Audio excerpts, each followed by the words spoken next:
Nat, and I was also involved with the prison Indyclass in fall 2008. And I'm Cleve, and I was involved with the prison Indyclass, and then also with the student movement Indyclass in the winter. So we're going to explain a bit about how to logistically actually set up an Indyclass and how to start it and when to start it and all those things. So first we're just going to go over quickly like a basic timeline of when you need to get things rolling. Okay, so one thing that we were really lucky with in the first Indyclass that we did for the fall, the prison one, was that we got started really early, and that turned out to be really necessary for it to be as successful as it was. So it was in July when we started getting the group of people together. We sent around a call out, and it was the summer, so a lot of people were out of the city, out of Montreal, and so we had meetings over Skype, and I guess that's getting into details that we'll talk about later, but we started in July getting the group together and choosing a topic, which ended up being prisons, and then even like starting to contact groups that were working on prison issues. Then in early August we started looking into the requirements for how we would apply to get credit for the class that we were starting to put together. So we figured out when we would have to apply for independent study courses, which profs we might want to apply with, and figuring out deadlines for those things. Like for example, we found out that the environment deadline was a month before classes started. We didn't end up having any environment students get involved, and probably that deadline is part of the reason, but because of some of those deadlines really early, that it needs to be into the summer when you're earlier in the summer when you're figuring those things out. And also the meetings, we started having meetings by that point and getting to know each other, so that when we started meeting in September, it wasn't just out of nowhere, and we already kind of had a dynamic going. And then, yeah, by the end of August, people were back in the city, and we had our first meetings in person, because before that, meetings had been over Skype.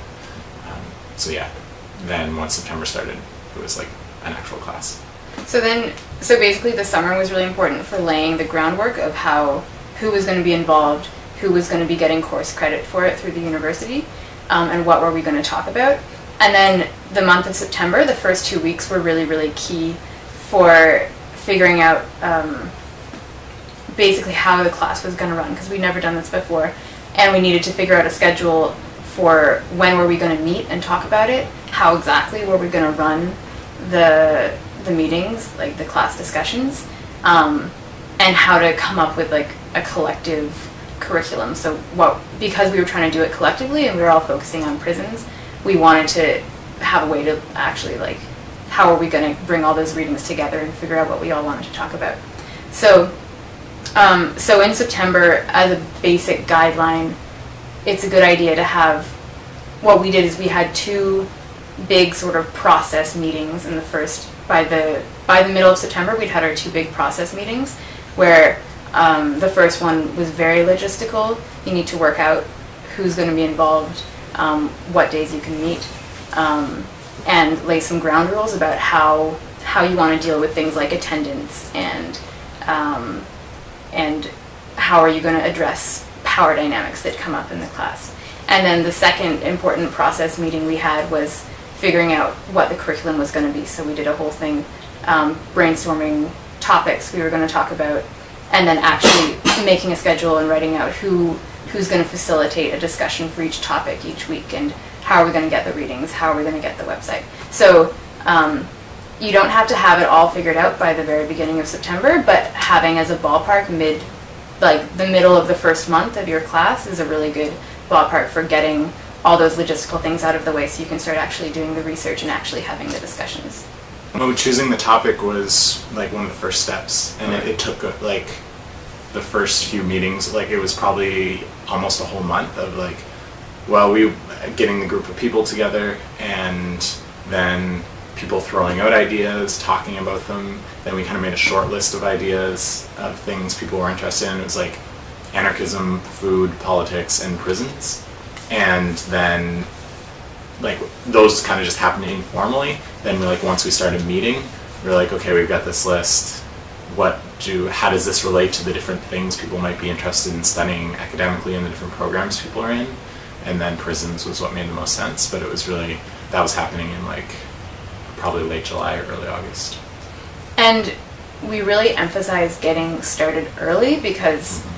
that for us was one of the most important things, because once the semester starts, everyone gets really busy, and that's pretty standard. And so we found that with the Indyclass that happened in fall 2008, the fact that we gotten started way earlier in the summer really helped us get going faster, and I think that can be a problem for Indyclasses that start in the winter, and that's something that like I guess you need to deal with if you're starting a winter Indyclass. But another really important part of getting organized in the summer was that people who were around and who had free time could start to do research and could start to get out library books and do readings, and that also really helped because when profs organize classes, they'll spend the whole summer doing lots and lots of reading and research to hone their curriculum, and without having the time to do that, it's really hard to get good readings. And so you're not going to have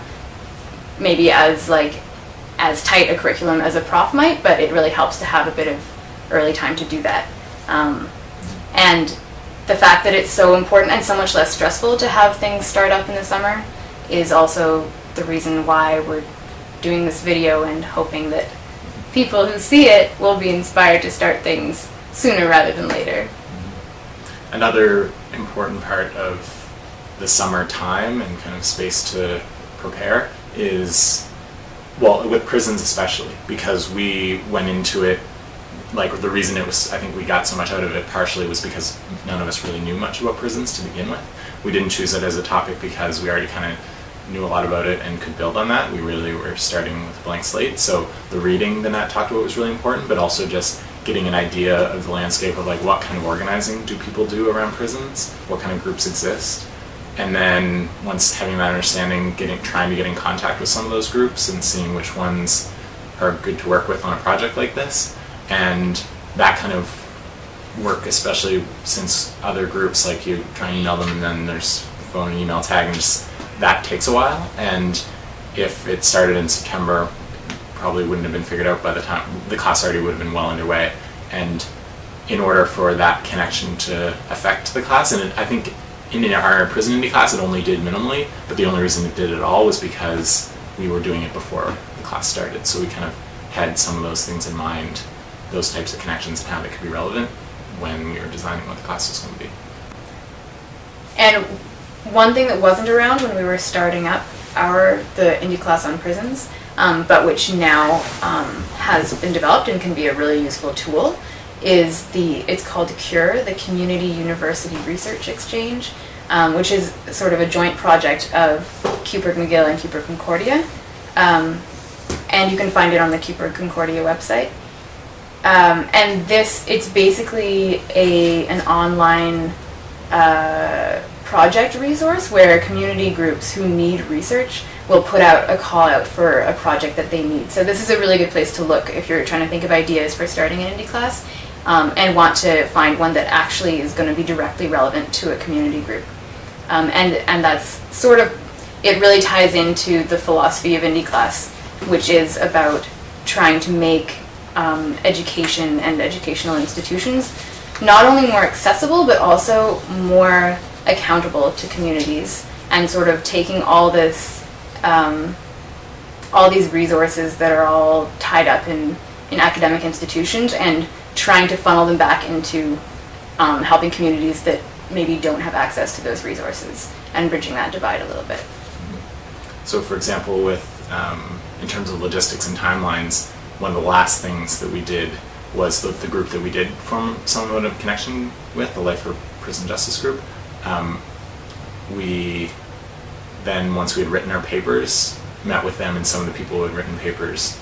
gave their papers to some of the prisoners, and they shared them around and read them. So that was kind of, we had met with them near the end of August the first time, and then again in December and in January to share what we'd done. So that was kind of a timeline. A good follow-up. Yeah.